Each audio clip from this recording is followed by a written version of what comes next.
40 பேர் சென்றார்கள். 39 பேர் தமிழகத்தில் இருந்து, ஒருவர் புதுச்சேரியில் இருந்து சென்றவர்கள் இந்த செங்கோலை நீக்க வேண்டும் என்று சொல்கிறார்கள். தமிழகத்தில் இன்று தமிழகத்தின் அடையாளமாக இருக்கின்ற செங்கோலை நீக்க வேண்டும் என்று சொல்கிறார்கள். வெட்கக்கேடு.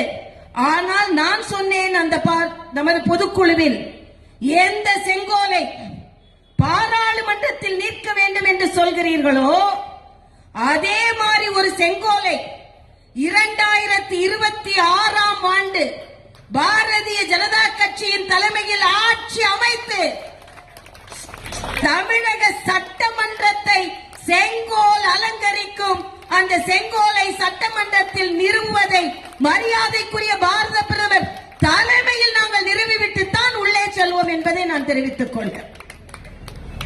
இன்று தமிழகத்தின் பெயர் பாராளுமன்ற பட்ஜெட்டில் இல்லை இல்லை என்று சொல்கிறீர்களே, தமிழகத்தின் பெயர் நிலைநிறுத்தும் அளவிற்கு எந்த மாநிலத்திற்கும் கிடைக்காத உரிமை இன்று செங்கோலே தமிழகம் தானே அலங்கரித்துக் கொண்டிருக்கிறது.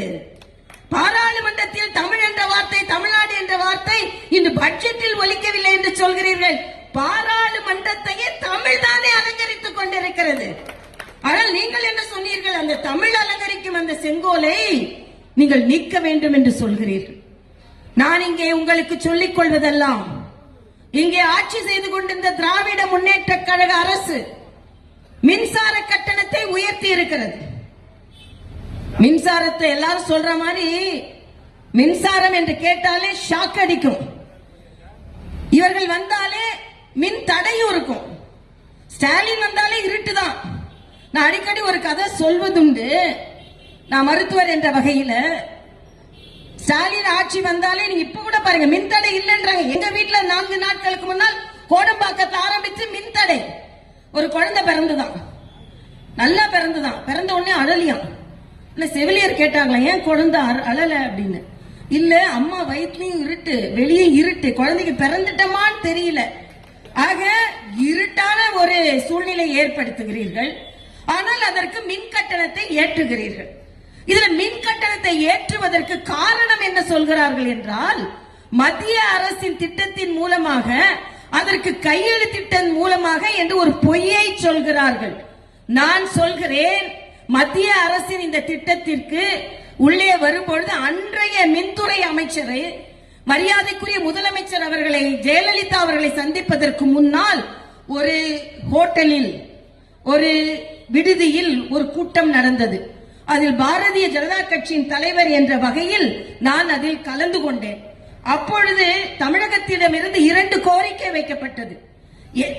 என்ன என்றால், விவசாயிகளுக்கு கொடுக்கப்படுகின்ற இலவச மின்சாரம் தடுக்கப்படக்கூடாது என்று. அதையும் மத்திய அரசு ஒத்துக்கொண்டது. அதே போல 3 மாதத்திற்கு ஒரு முறைதான் மின்சார கணக்கீடு இருக்க வேண்டும் என்று சொல்வதை நாங்கள் ஒத்துக்கொள்ளவில்லை என்று அன்றே சொன்னார்கள். அதற்கும் ஒப்புக்கொண்டுதான் இன்று அதில் கையெழுத்திடப்பட்டது. ஆனால் இன்று என்ன சொல்கிறார்கள் என்றால், 3 முறை மின் கட்டணத்தை ஏற்றி இருக்கிறார்கள். ஸ்டாலின் என்ன சொல்றாரு? ஸ்டாலின் என்ன சொல்றாரு? மத்திய அரசின் திட்டத்தினால் தான் நாங்கள் இந்த மின் கட்டணத்தை ஏற்றி இருக்கிறோம் என்று சொல்கிறார்கள்.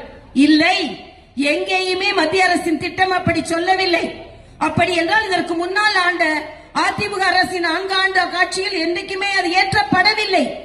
ஆனால் ஏன் மின்சார கட்டணம் ஏற்றப்படுகிறது என்றால், மின் உற்பத்தியில் எந்தவித முயற்சியும் செய்யாமல் வெளியாரிடமிருந்து மின்சாரத்தை வாங்கிக் கொண்டு இருப்பதனால் தான். உதாரணத்துக்கு தாய்மார்கள் இருக்கிறீங்க, வீட்டுல சமைச்சு சாப்பிட்டா குறைவா செலவாகும். தினம் வெளியேறது வாங்கி சாப்பிட்டா அதிகமா செலவாகும். ஆக வீட்டிலே சமைக்காம தினம் வெளியே இருந்து வாங்கி சாப்பிட்டு அதை உங்க பாக்கெட்ல இருந்து எடுத்து கொடுத்தா எப்படி இருக்கும்? அதுதான் இப்ப தமிழ்நாட்டில் நடக்குது. தமிழ்நாட்டில் மின் உற்பத்தியே செய்யறதுக்கு முயற்சி செய்யல. ஆனா வெளியாரிடமிருந்து மின் உற்பத்தி செய்வதற்கு, மின்சாரத்தை வாங்குவதற்கு அவர்கள் செலவிட்ட தொகை எவ்வளவு தெரியுமா? ஏறக்குறைய 1 லட்சம் கோடி.